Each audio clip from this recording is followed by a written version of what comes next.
Hello दोस्तों, स्वागत है आप सभी का मेरे टेक मंथन चैनल पर। दोस्तों आज फिर मैं आपके लिए न्यू इन्फॉर्मेशन वाली वीडियो लेकर आया हूं। दोस्तों जब भी आप कोई पीसी बिल्ड करना चाहते हैं तो वहां पे सभी ये चाहते हैं कि उसका पीसी है जो फास्ट है भी फास्ट चले। इसी करके दोस्तों वहां पे सभी क्या करते हैं कि वहां पे जितना उसका मैक्सिमम या प्रोसेसर जो है मैक्सिमम जो मेगाहर्ट्ज की रैम सपोर्ट करता है वहां पे वो लगाते हैं, या फिर जो ओवरक्लॉक रैम होती है वो वहां पे लगाते हैं ताकि वहां पे उनका पीसी जो फास्ट चले। तो वहां पे दोस्तों जब भी आपको इंटेल के प्रोसेसर के साथ वहां पे पीसी बिल्ड करना चाहते हैं तो वहां पे दोस्तों अपनी चीज नोटिस की होगी कि वहां पे हर एक प्रोसेसर की मेमोरी स्पेसिफिकेशन में वहां पे दिया होता है कि ये जो DDR5 और DDR4 में इतने मैक्सिमम मेगाहर्ट्ज की वहां पे रैम सपोर्ट करता है, और वहां पे दोस्तों उससे ऊपर की जितनी भी मेगाहर्ट्ज की आप रैम लगाते हैं वो जो ओवरक्लॉक मानी जाती है। पर वहां पे दोस्तों मेमोरी स्पेसिफिकेशन में जो DDR5 की मैक्सिमम मेगाहर्ट्ज लिखी होती है, क्या वहां पे वो उतनी ही जो सपोर्ट करता है या उससे ज्यादा करता है या कम करता है? क्या यहाँ पे हमसे कुछ छुपाया जा रहा है? तो दोस्तों आज की वीडियो में मैं आपको असली सच्चाई बताने वाला हूँ कि यहाँ पे जो हमारा जो इंटेल के 12 और 13 या 14 जनरेशन के प्रोसेसर होते हैं वहां पे वो मैक्सिमम जो DDR5 में कितने मैक्सिमम मेगाहर्ट्ज तक की रैम सपोर्ट करती है। तो दोस्तों ये सब चीज जानने के लिए आप मेरे साथ वीडियो में लास्ट तक बने रहिए। तो देर न करते हुए शुरुआत करते हैं।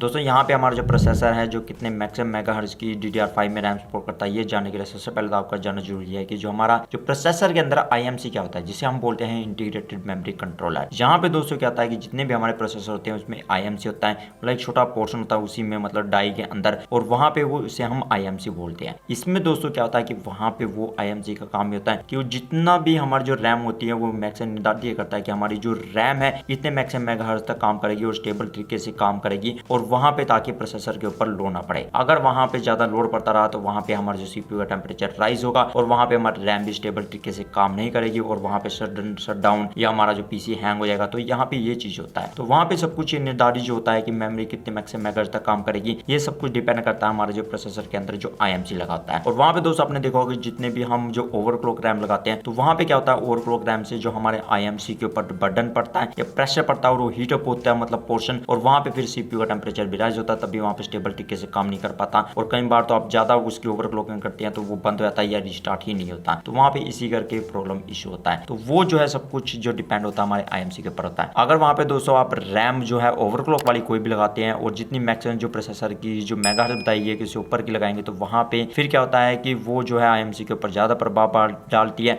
और वहां पे फिर वो उसकी जो लाइफ है प्रोसेसर की घटती है, या फिर जो प्रोसेसर उसकी वारंटी वाइड मानी जाती है अगर वहां पे प्रोसेसर पे नुकसान पहुंचता है कुछ ओवरक्लॉकिंग की वजह से। तो यहाँ पे दोस्तों जब भी आप कोई रैम ओवरक्लॉक लगाते हैं तो सबसे पहले ध्यान रखिए कि उसकी वजह से कोई भी नुकसान पहुंचा तो वहां पे आपके प्रोसेसर की वारंटी वाइड मानी जाएगी। अब दोस्तों हम बात करते हैं यहाँ पे प्रोसेसर की स्पेसिफिकेशन, जितनी भी हमें जो मेगाहर्ट्ज बताई होती है क्या वाकई में उतनी हमें मैक्सिमम मेगाहर्ट्ज मिलती है? जैसे मैंने दोस्तों बता दिया है कि जो भी डिपेंड होता है वो IMC के ऊपर डिपेंड होता है, मतलब इंटीग्रेटेड मेमोरी कंट्रोलर के ऊपर कि वहां पे जो प्रोसेसर हमारा कितने मैक्सिमम मेमोरी सपोर्ट करता है। अब दोस्तों हम यहाँ पे बात करते हैं एग्जाम्पल के थ्रू। जैसे मैं i7 12 जनरेशन का 700 के प्रोसेसर लेता हूँ, अगर आप इसकी मेमोरी स्पेसिफिकेशन में देखें तो वहां पे वो DDR5 में जो 4800 मेगाहर्ट्ज तक जो सपोर्ट करता है, मतलब 48 मेगा ट्रांसफर पर सेकंड तक जो सपोर्ट करता है। उसके बाद वो DDR4 में 3200 मेगाहर्ट्ज। यहाँ पे सिर्फ हम DDR5 मेमोरी की बात करेंगे कि वो कितने सपोर्ट करता है। उसके बाद दोस्तों आप देखेंगे कि यहाँ पे क्या वाकई में वो इतनी जो सपोर्ट करता है। दोस्तों यहाँ पे वो प्रोसेसर भी है इतनी मैक्सिमम जो मेगाहर्ट्ज की रैम या कहें कि मेगा ट्रांसफर की वहां पे स्पीड नहीं देता है, वो जो है उससे कम देता है। मैं आपको बताता हूँ कि यहाँ पे ये जो स्पीड दी होती है एक्चुअल जो कौन सी दी होती है, वहां पे ये जो स्पीड दी होती है वो दी होती है कि वहां पे आपके जैसे मान लीजिए 4 स्लॉट दिए हुए हैं। 4 स्लॉट का मतलब ये है कि जिसमें आप जो रैम स्टिक डालते हैं, और वहां पे दोस्तों आपने देखा जितने मदरबोर्ड होते हैं जिनमें 4 जो डिम स्लॉट होते हैं उसमें क्या होता है चैनल A होता है और चैनल B होता है, या 0 या 1 होता है। उसमें क्या होता है कि चैनल A में मतलब 2 स्लॉट होते हैं और चैनल B में भी 2 स्लॉट होते हैं। उसके बाद दोस्तों 2 जो हमारे डिम स्लॉट होते हैं उसको हम चैनल 1 बोलते हैं, और 2 जो अलग होते हैं उसको हम चैनल जो 2 बोलते हैं। मतलब आप ऐसा समझ सकते हैं A B लगा सकते हैं या फिर 1 2 लगा सकते हैं, 0 1 लगा सकते हैं, आप जिस मर्जी हिसाब से दिए। तो यहाँ पे दोस्तों जो इसमें स्पीड बताई है वो जो होती है सिर्फ एक जब रैम स्टिक आपकी लगी हो, मतलब 4 डिम स्लॉट होते हैं और उसमें सिर्फ एक रैम लगी हो,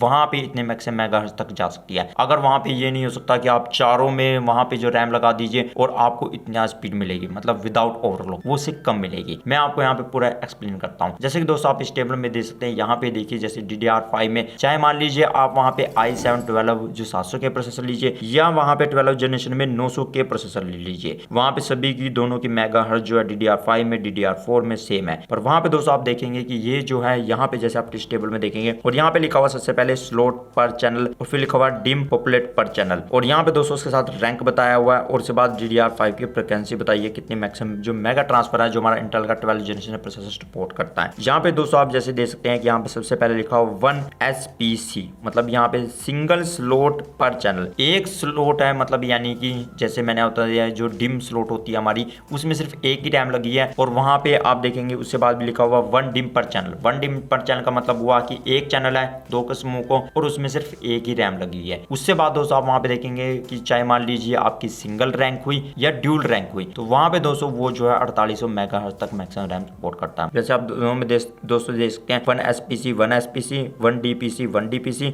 और वहां पे लिखा हुआ सिंगल रैंक और ड्यूल रैंक उसमें 4800 मेगाहर्ट्ज रैम सपोर्ट करता है। पर वहां पे दोस्तों आप आगे देखिए टेबल में वहां पे ऐसे लिखा हुआ है 2 SPC 1 DPC और वहां पे दोस्तों आप देख सकते हैं कि मतलब यानी कि ये हुआ कि एक डिम पर चैनल मतलब वहां पे ये हुआ कि जो हमारी जो पहला जो चैनल है उसमें भी एक रैम लगी है और दूसरे में भी वहां पे एक रैम लगी है और यहाँ पे दोस्तों आप देख सकते हैं कि वहां पे 2 SPC का मतलब है मतलब 2 स्लॉट पर चैनल मतलब 2 स्लॉट के अंदर वहां पे हमारी जो रैम स्टिक लगी है। यहाँ पे 2 SP का मतलब ये है। वहां पे आप देख सकते हैं डुअल रैंक और सिंगल रैंक में वहां पे फिर 4400 मैक्सिमम जो मेगाहर्ट्ज की रैम सपोर्ट करता है। मतलब जो हमारा जो प्रोसेसर का IMC होता है मतलब 12 का 700K और 900K प्रोसेसर का यहाँ पे इतनी जो मैक्सिमम मेगाहर्ट्ज की रैम सपोर्ट करता है विदाउट ओवरक्लॉक की है। अगर उससे ऊपर की वहां पे जो मैक्सिमम रैम सपोर्ट करेगा तो वो स्टेबल तरीके से काम नहीं करता और या फिर मान लीजिए कि उस पे प्रोसेसर पे हीट अप पड़ता तभी हमें जो हायर कूलर सिस्टम लगाना पड़ता है और वहां पे उसकी वजह से कोई नुकसान हुआ मतलब ओवरक्लॉक के टाइम की वजह से तो वहां पे प्रोसेसर की वारंटी भी वाइड मानी जाती है। तो एक्चुअल में जब हम क्या करेंगे जब हमारी 2 रैम स्टिक लगी होंगी तो वहां पे वो इतने मैक्सिमम मेगाहर्ट्ज तक की सपोर्ट करता है। मतलब कंपनी के द्वारा ये बताया गया है कि वहां पे हमारा जो स्टेबल तरीके से काम करेगा वो इस मेगाहर्ट्ज में काम करेगा। उसके बाद दोस्तों आप और चलते जाएंगे तो वहां पे तो और भी देखने को मिलेगा। वहां पे आपके दोस्तों देखने को मिलेगा कि वहां पे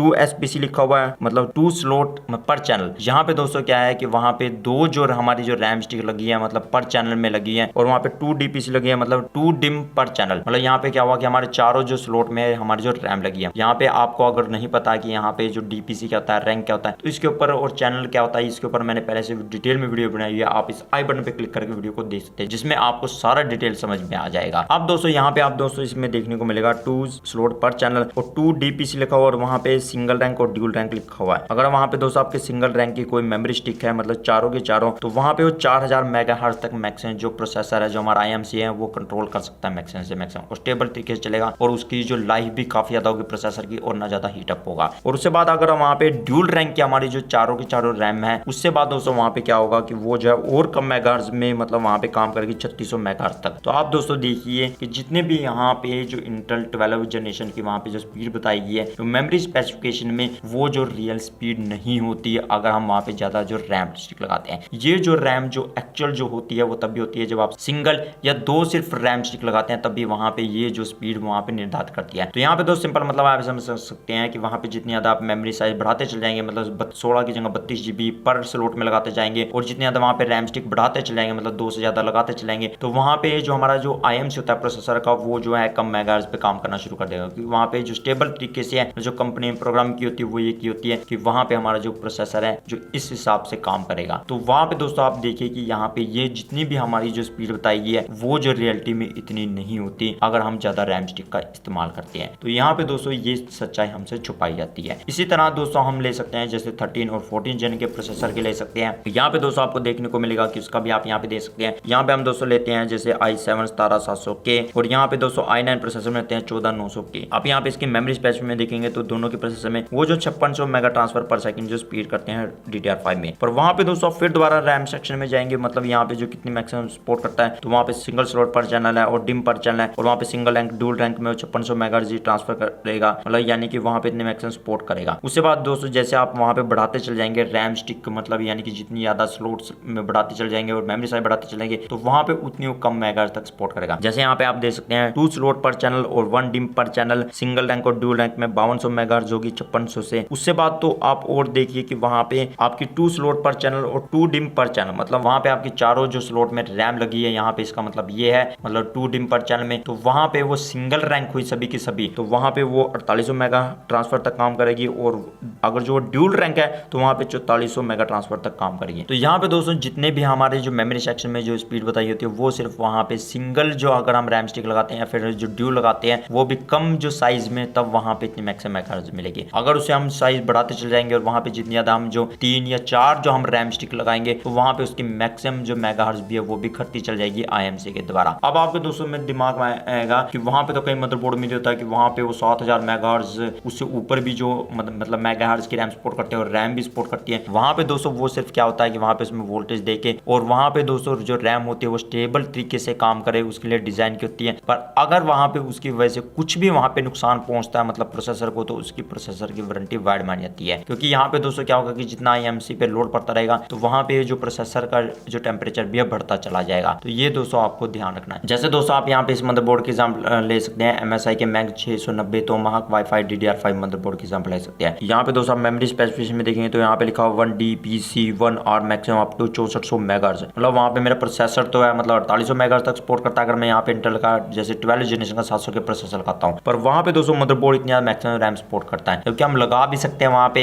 यहाँ पे आप दोस्तों देखिए कि सेम उसी तरह जितने यहाँ पे वहाँ पे जो आप रैम स्टिक बढ़ाते चले जाएंगे और वहाँ पे जो सिंगल या ड्यूल रैंक हो इसका भी फर्क पड़ता है और वहाँ पे इसकी जो मेगा ट्रांसफर भी करती चली आ रही है। जैसे एंड में आप दोस्तों देखिए कि वहाँ पे अगर चारों पॉपुलेटेड है और वहाँ पे ड्यूल रैंक है तो वो 5600 मेगाहर्ट्ज तक भी मैक्सिमम ओवरक्लॉक रैम हो सकती है, उससे ऊपर नहीं हो सकती इस मदरबोर्ड में। तो यहाँ पे दोस्तों ये चीज होती है। तो यहाँ पे दोस्तों ये चीज हमसे छुपाई जाती है और ना इसका डिटेल का किसी को पता होता है। तो दोस्तों जब भी आप आगे से कोई PC बिल्ड करें तो वहाँ पे जरूर चेक कर लें कि वो जो उसकी स्पीड जो बताई गई स्पेसिफिकेशन में वो जो मैक्सिमम कितनी है एक्चुअल में, अगर आप ज्यादा रैम स्टिक लगाते हैं या आपका मदरबोर्ड जो है कितने मैक्सिमम जो मेगाहर्ट्ज की ओवरक्लॉक रैम सपोर्ट करता है अगर आप उसमें जो रैम स्टिक बढ़ाते चले जाएंगे और मेमोरी साइज के साथ। तो दोस्तों उम्मीद करता हूँ आपको इन्फॉर्मेशन काफी अच्छी लगी होगी। तो दोस्तों अगली वीडियो में आपको फिर मिलता है एक नई वीडियो के साथ। तब तक के लिए अपनी चीज सीखते रहिए और आगे बढ़ते रहिए।